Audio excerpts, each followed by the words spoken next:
은총이 가득하신 마리아님 기뻐하소서. 주님께서 함께 계시니 여인 중에 복되시나이다. 주님께서 여러분과 함께 또한 사제의 영과 함께 루카가 전한 거룩한 복음입니다. 주님 영광 받으소서. 그때 하느님께서는 가브리엘 천사를 갈릴레아 지방 나자렛이라는 고을로 보내시어 다윗 집안의 요셉이라는 사람과 약혼한 처녀를 찾아가게 하셨다. 그 처녀의 이름은 마리아였다. 천사가 마리아의 집으로 들어가 말하였다. 은총이 가득하니여 기뻐하여라. 주님께서 너와 함께 계시다. 이 말에 마리아는 몹시 놀랐다. 그리고 이 인사말이 무슨 뜻인가 하고 곰곰이 생각하였다. 천사가 다시 마리아에게 말하였다. 두려워하지 마라 마리아야. 너는 하느님의 총애를 받았다. 보라, 이제 네가 잉태하여 아들을 낳을 터이니 그 이름을 예수라 하여라. 그분께서는 큰 인물이 되시고 지극히 높으신 분의 아드님이라 불리실 것이다. 주 하느님께서 그분의 조상 다윗의 왕좌를 그분께 주시어 그분께서 야곱 집안을 영원히 다스리시리니 그분의 나라는 끝이 없을 것이다. 마리아가 천사에게 저는 남자를 알지 못하는데 어떻게 그런 일이 있을 수 있겠습니까? 하고 말하자 천사가 마리아에게 대답하였다. 성령께서 너에게 내려오시고 지극히 높으신 분의 힘이 너를 덮을 것이다. 그러므로 태어날 아기는 거룩하신 분 하느님의 아드님이라고 불릴 것이다. 네 친척 엘리사벳을 보아라. 그 늙은 나이에도 아들을 잉태하였다. 아이를 못 낳는 여자라고 불리던 그가 임신한 지 6달이 되었다. 하느님께는 불가능한 일이 없다. 마리아가 말하였다. 보십시오. 저는 주님의 종입니다. 말씀하신 대로 저에게 이루어지기를 바랍니다. 그러자 천사는 마리아에게서 떠나갔다. 주님의 말씀입니다. 그리스도님 찬미합니다. 모두 자리에 앉으십시오.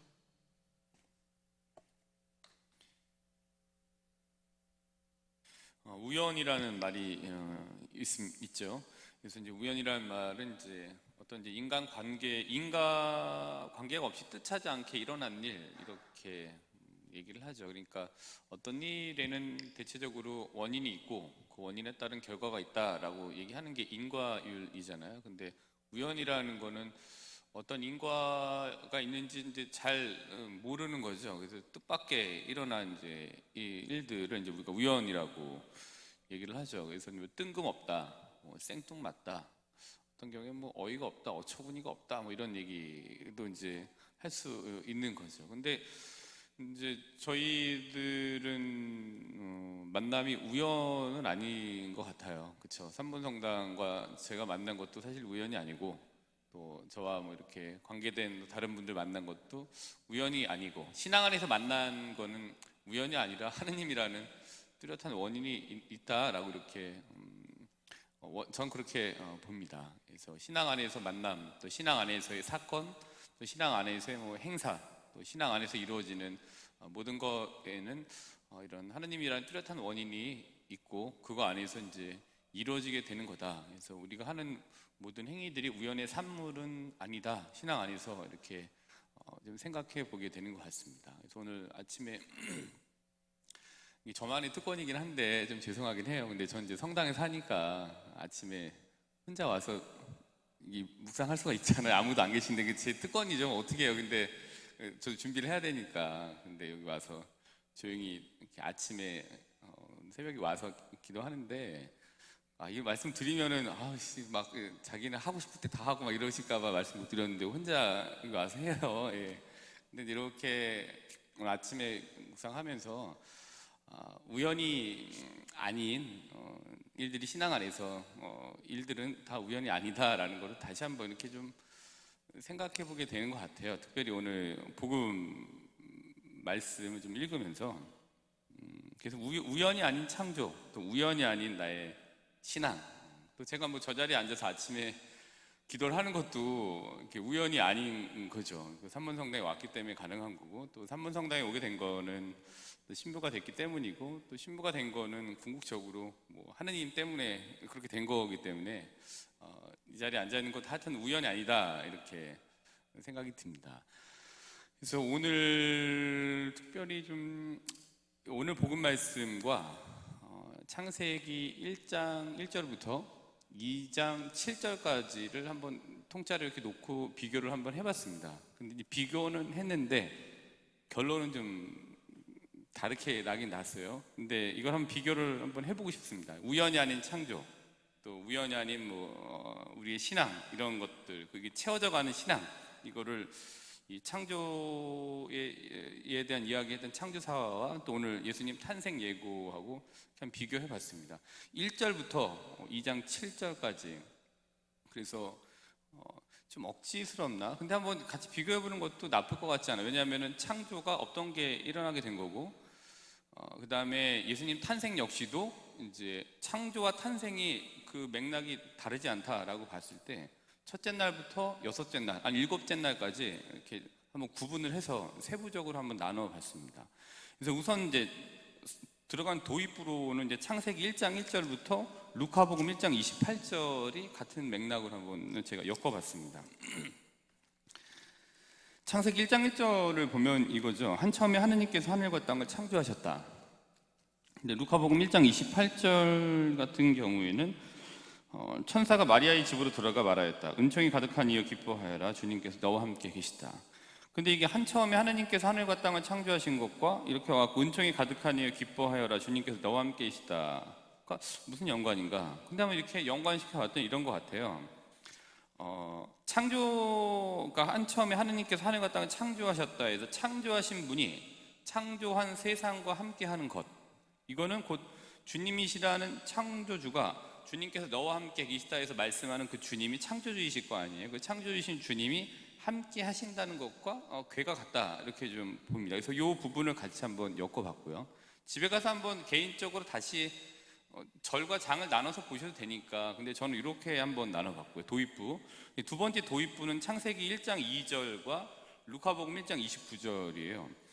창세기 이제 1장 2절을 보시면 이렇게 되어져 있죠. 땅은 아직 꼴을 갖추지 못하고 비어 있는데 어둠이 시면을 덮고 하느님의 영이 그 무리를 감돌고 있었다. 이 부분은 이제 창조가 어떻게 하였지만 아직 뭔가 갖춰지지 않은 이제 혼란함들이 이제 있었던 거죠. 근데 루카복음 1장 29절 보면은 천사가 뜬금없이 생뚱맞게 나타나고 은총이 가득하니 기뻐하여라. 주님께서 너와 함께 계시다라고 마리아에게 얘기를 한 거예요. 이 이야기만 놓고 보죠. 그러니까 이 말에 마리아는 몹시 놀랐다. 그리고 이 인사말이 무슨 뜻인가 하고 곰곰이 생각하였다. 그러니까 몹시 놀람과 아직 이 뭐가 막 꿋꿋하게 갖춰지지 않은 이 상태, 둘의 정리되지 않은 상황이 좀 비슷하다, 이렇게 좀 같이 한번 엮어봤습니다. 그러니까 마리아 놀랐겠죠. 무슨 말인가? 어안이 이제 벙벙했겠죠. 이게 어떤 일이야? 라고. 그래서 이 두 개를 한번 엮어봤습니다. 이게 이제 도입부로 볼 수 봤고요, 저는.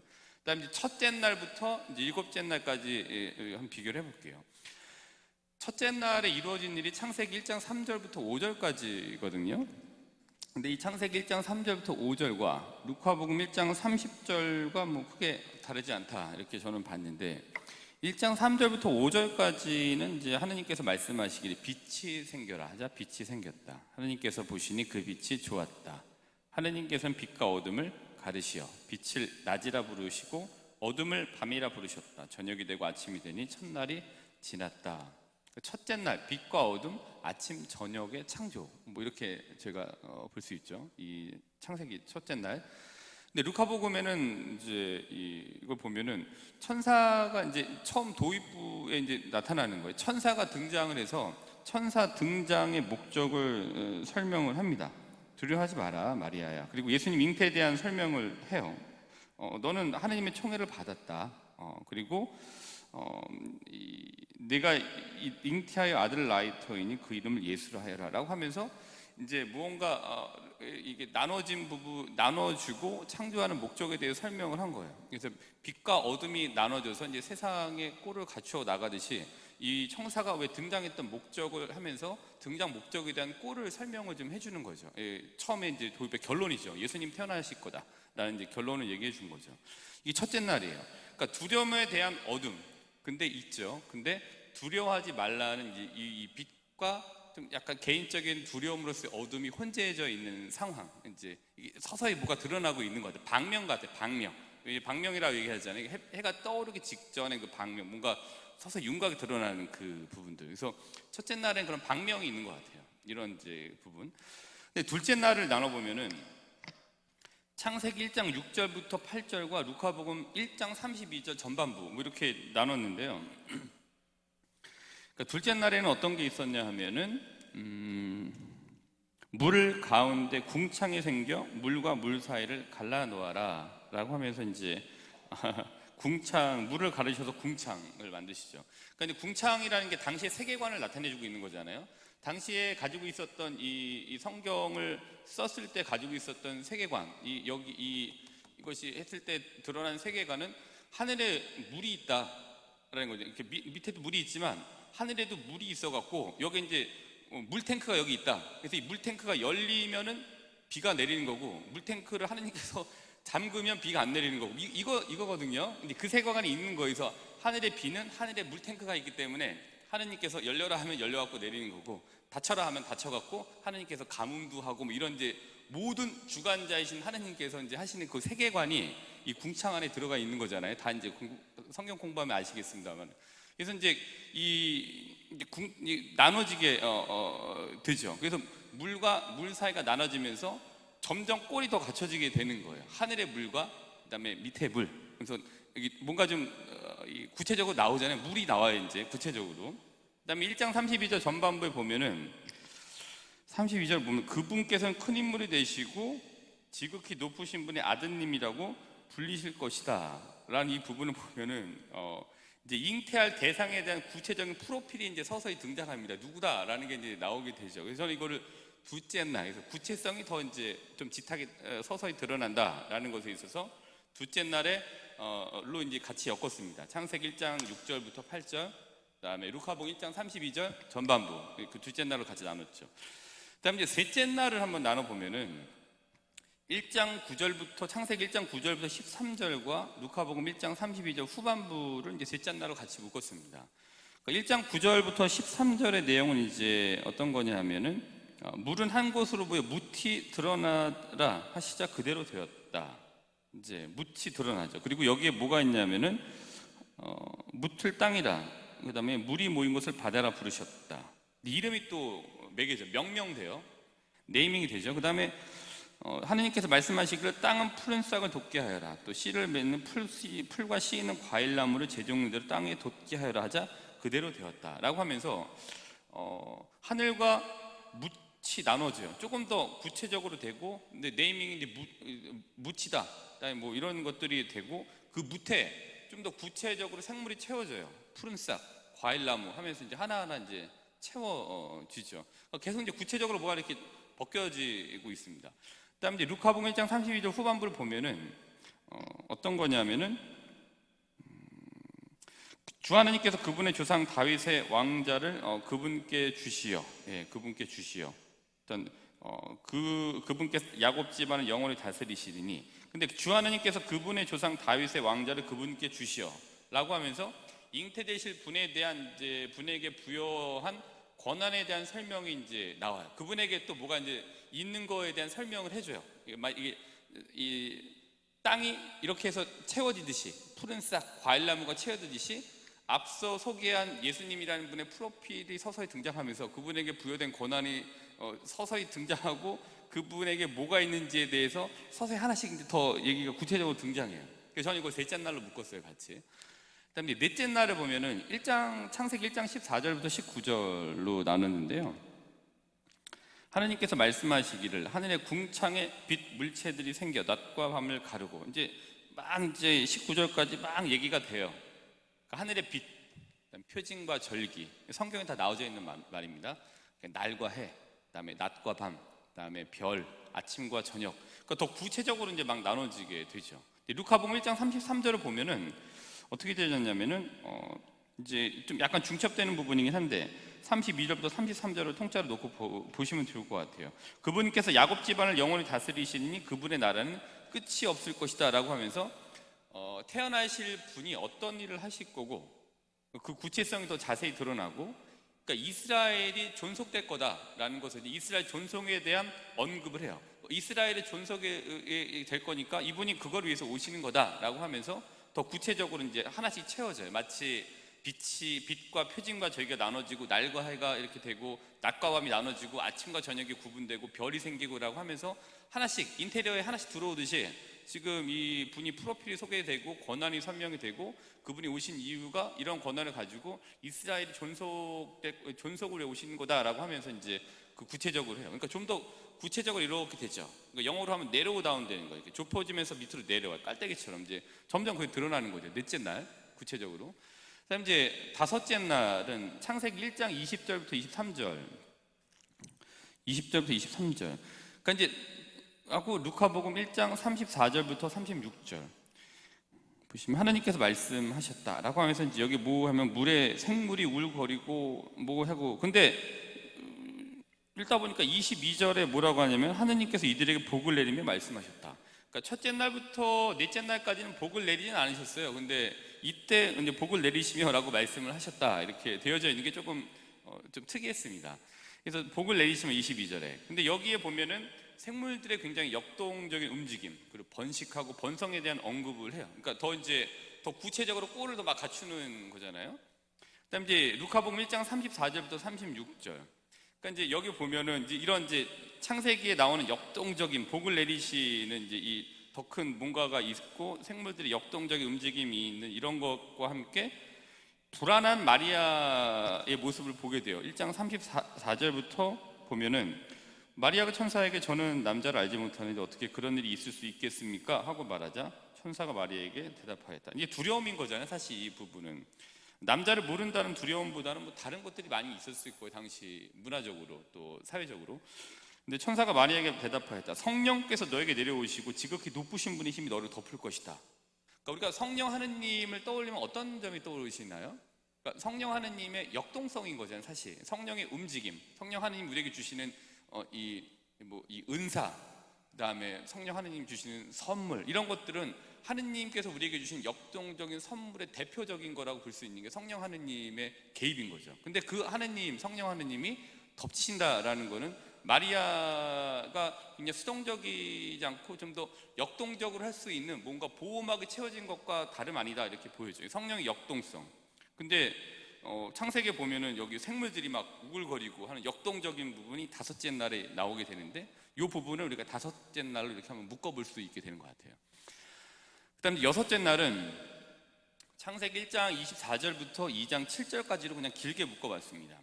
물론 이제 1장하고 2장의 창조 내용은 다릅니다만은 그냥 맥락상 또 오늘 말씀드리고자 하는 부분에 따라 창조라는 틀에서 그냥 같이 묶었어요. 왜냐하면은 창세기 1장에 나와져 있는 창조에 대한 얘기랑 2장에 나와져 있는 창조 얘기랑 달라요. 그러니까 다른 자료를 가지고 쓰여졌다는 얘기거든요. 근데 맥락은 하느님께서 창조하셨다는 게 맥락에 있어요. 근데 다르게 본 거죠. 근데 이거를 그냥 창조라는 맥락으로 같이 묶어놓고 볼게요.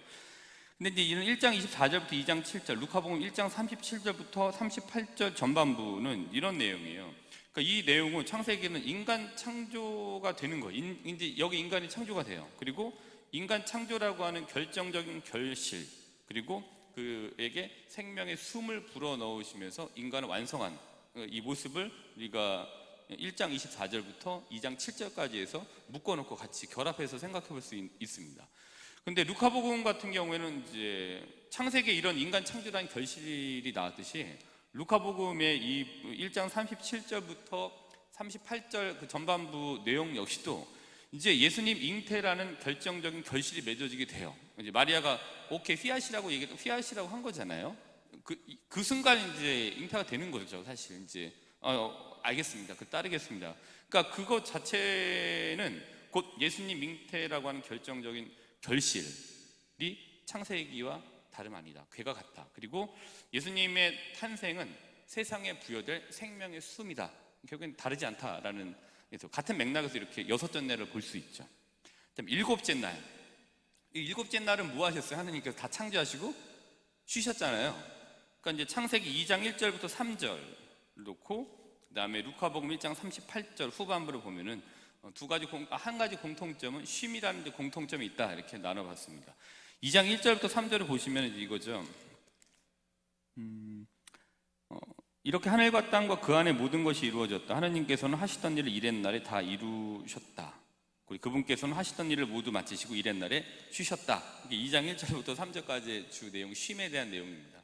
근데 이제 1장 누가복음 1장 38절 후반부를 보면은 이제 천사가 갑자기 나타나갖고 처음 오늘 복음 말씀 처음에 보면은 갑자기 뜬금없이 나타나갖고서 생뚱맞게 너 이렇게 이제 예수란 분은 이렇게 날 거고 그분의 프로필은 이러이러하고 그분이 온 이유는 이러이러하고 그분은 어떤 일을 할 거고 그 다음에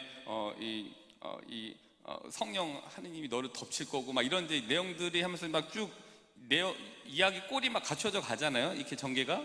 근데 마지막에 다 이루어지고 나자 어떻게 됩니까? 천사는 마리아에게서 떠나갔다.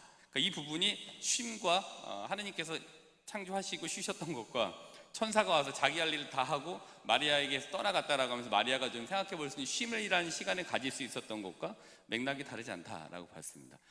그 좀 억지 같나요? 근데 저는 이제 이렇게 나눠봤어요. 근데 중요한 거는 성경을 이렇게도 비교해보고 저렇게도 비교해보는, 그래서 이렇게 섞어도 보고 이렇게 하는 게 그게 굉장히 제가 말씀드리고자 하는 보여드리고자 하는 이 키포인트는 이 부분이에요. 사실 뭐 이랬었고 저랬었고에 대해서 섞어서 말씀을 드리기도 하지만 성경은 이렇게도 비교해보고 저렇게도 비교해볼 수 있고 이렇게도 발견해보고 저렇게도 발견해볼 수 있다 라는 거를 좀 말씀드리기 위해서 이렇게 한번 첫째 날 창세기 1장과 오늘 복음 말씀을 창조가 됐던 날에 맞춰서 한번 한번 상세하게 비교를 좀 해보았습니다. 집에 가셔서 뭐 또 어차피 이게 또 유튜브가 업로드가 되니까 나는 내 자의적으로 이 부분이 아니라 이렇게 나눠보고 싶다라고 하는 부분이 있으면 그렇게 나눠보셔도 돼요. 자기 이제 이거에 따라서 하시면 되는 거니까. 이게 뭐 구체적으로 어디 신학적으로 나오고 그런 내용이 아니라 제가 이제 임의적으로 한 거기 때문에 또 신자분들은 가셔서 자기화 시키시면서 자기 구분법을 가지고 하셔도 괜찮습니다. 자, 이 창세기 말씀드리고 또 예수님 탄생, 앞서 말씀드린 도입부에 말씀드렸던 우연이 아니다, 우연의 산물이 아니다, 창조된 우리 우연의 산물이 아니고 예수님께 세상에 오신 거 우연의 산물이 아니다. 결국엔 이제 하느님이란 뚜렷한 원인이 있었던 것이다 라는 것을 말씀드리고자 한 부분입니다. 창세기의 창조과 창조 부분하고 또 예수님 탄생 예고에 대한 비교를 한번 나름대로 시도를 해본 거죠. 그러니까 점층적으로 구체적인 꼴을 갖추어져 가는 면에 있어서 그 어떤 큰 틀이 다르지 않았던 것 같아요. 그래서 세상 창조와 생명의 숨, 그리고 탄생 예고와 잉태, 그다음에 하느님의 계획과 꼴을 갖춤, 그다음에 하느님의 계획과 꼴 갖춤, 비슷하죠. 창조의 역동성, 탄생 예고의 역동성, 거기에 성령 하느님의 개입, 또 신앙 안에서 창조되어 가고 있는 우리들, 또 꼴을 갖추고 하느님 생명의 숨 개입으로 이것저것 갖추어 간다. 그다음에 이런 신앙 세계 안에 사실 우리가 들어온 거는 우연이 아닌 것 같아요. 사실 불교 국가에서 태어나셨으면은 자연스럽게 불교인이 되셔야 되는 거죠. 이슬람 국가에 태어나셨으면은 이슬람을 종교로 받으셔야 되는 거예요.